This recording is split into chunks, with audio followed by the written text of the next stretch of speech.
This video will show you how to clean your knapsack sprayer after spraying.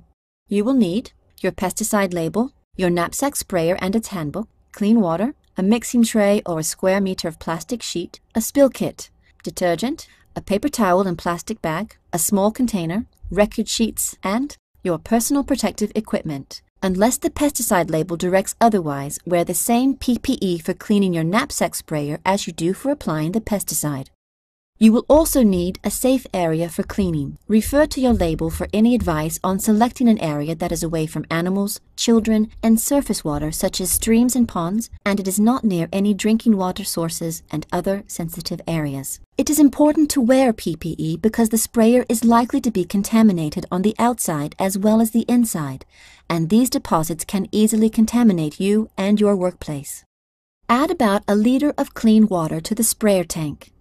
If the label requires you to use detergent, add it to the water now.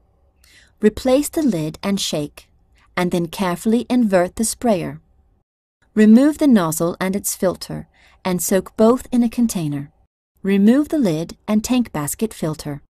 Direct the end of the lance into the tank and pump the lever to circulate the spray solution.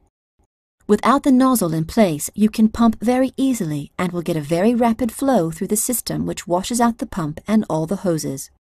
Check that the lid, filter basket, nozzle, and its filter are clean before now refitting.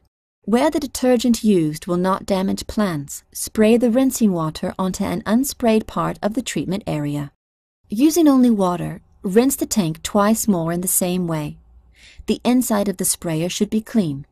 Next, wash the outside of the sprayer over your plastic sheet or tray and dispose of the rinsing water safely. As well as triple rinsing your sprayer, it is important to triple rinse any emptied pesticide containers. It is always best to do this at the time of mixing, so that the water used to clean the empty containers can be included as part of the water volume and used to form the spray solution. Have a look at the video on mixing pesticides for a fuller explanation.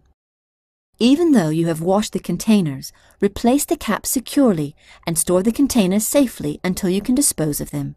When mixing and spraying your last tankful, you will have mixed a little less pesticide than you needed and left a small area unsprayed.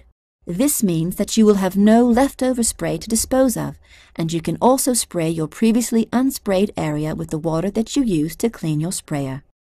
If your calculations haven't quite worked out as you'd planned and you still have cleaning water remaining, identify an uncropped weedy area on which you can safely spray, thus disposing any excess spray solution and tank rinsings. Never pour these rinsings down drains or at any single point.